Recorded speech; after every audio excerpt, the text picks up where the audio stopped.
Alrighty, so the doctor's appointment. I went to labor and delivery on Monday because I was having contractions about 3 minutes apart, and they went. I had an NST that morning, but I went to work and I started, and they're like, "Oh, you're dehydrated. You're dehydrated." I'm like, I can't be dehydrated if I'm drinking this much water. I can't be dehydrated. And then they said, "Oh, you might have a urinary tract infection." So they put me on a medication. I didn't fill it because I waited until the next morning to actually call the doctor and say, okay, what were the actual results? And it was to the high-risk doctor. And I said, "You don't have a urinary tract infection." I said, "Well, good. I'm not taking a medication if I don't need to."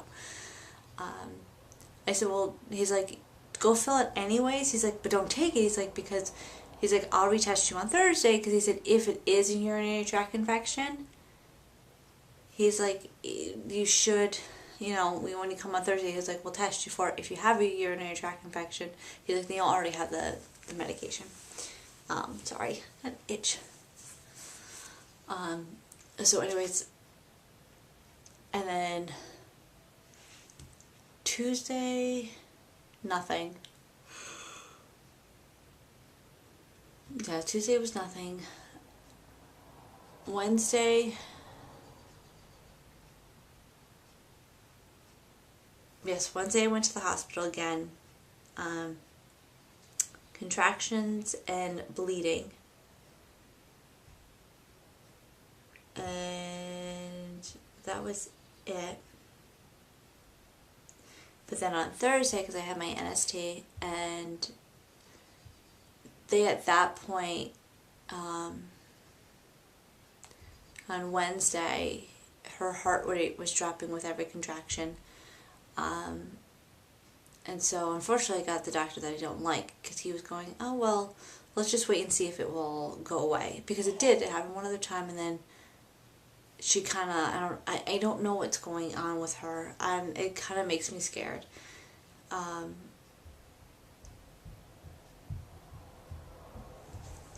So,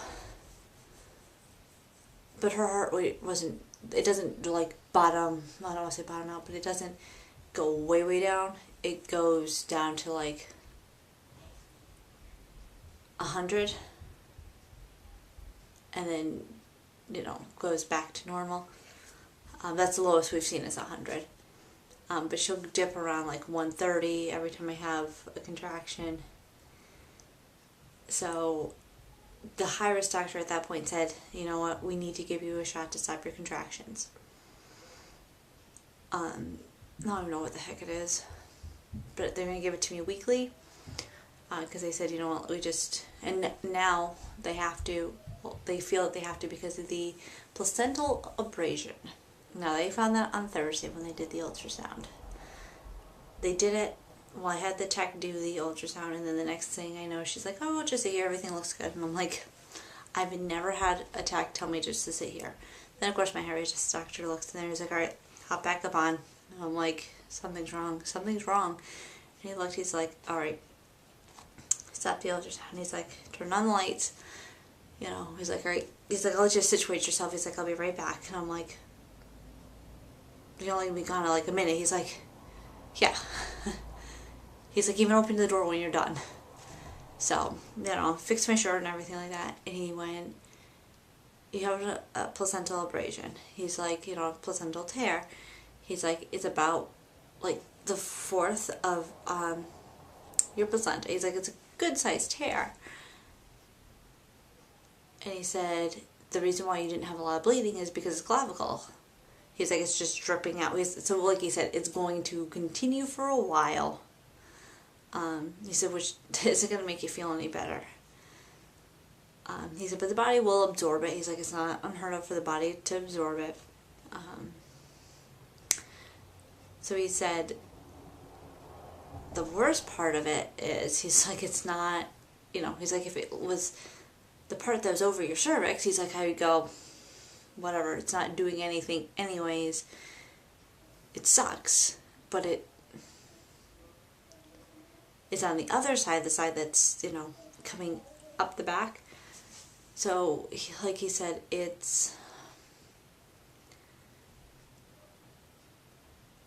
worst case scenario is it keeps tearing and they take her.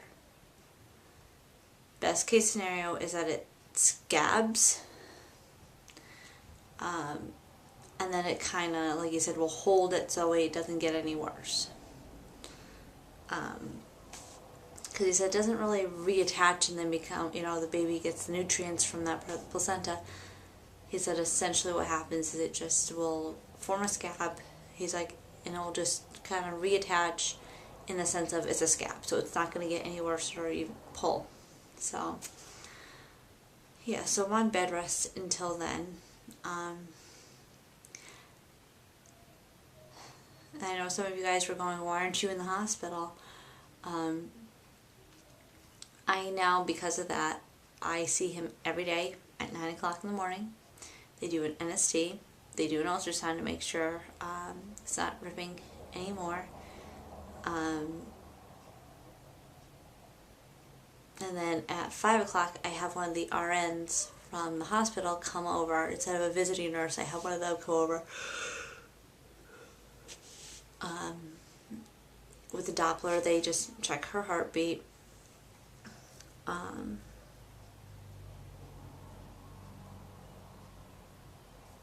And of course, I have mine, so they want me every hour to just check her heart rate, write it down. So then the RN collects that information. She just kind of, sees how I'm feeling. Of course, they check my my blood pressure. They check, how I'm doing, and then,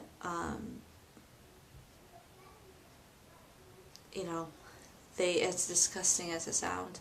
They ask to see the pad that I'm wearing just to, so they can kind of monitor how much bleeding. And then that's about it. But they still come even on the weekends because of the fact they're coming from labor and delivery. And I guess it's 3 different RNs that are coming. So they said, your kids get kind of used to them. And that's the other thing. When he first said it, I'm like, oh my gosh, I'm going to have to be in the hospital. I'll be away from my kids. And I started to get upset. I'm like, how do you explain to 2 little kids that mommy's going to be in the... And he said, hold on. He called a mandatory family meeting. So my in-laws, who have skipped it the last couple times, had to be there. My parents were there. And of course the kids were there. And he explained the whole thing of what was going on. And then he talked to the 2 kids. And, he said... mommy's got a boo-boo inside her tummy, and I don't remember, my brain hurts. I have a really bad boo-boo in my tummy, and Mikey said, well, is Madeline hurting her? And he said, no, but we just need to be careful with mommy and make sure that it doesn't get any worse. And so, Mikey seemed to understand, and he's been really very gentle. He always comes in, because my husband now has the alarm on his phone for the water, and he comes up and he'll give me a thing of water and go, here you go, mommy. Mommy, do you need anything else? How's your boo-boo? Can I give it a kiss to make it feel better? And then he gives my belly a kiss and then go, now Madeline, be good. So... yeah, so they've been really good. Everybody seems to understand I cannot do anything. So yeah, that's kind of what's going on with that. She is measuring small. And they already said if she doesn't start to put on more weight soon, at a good rate,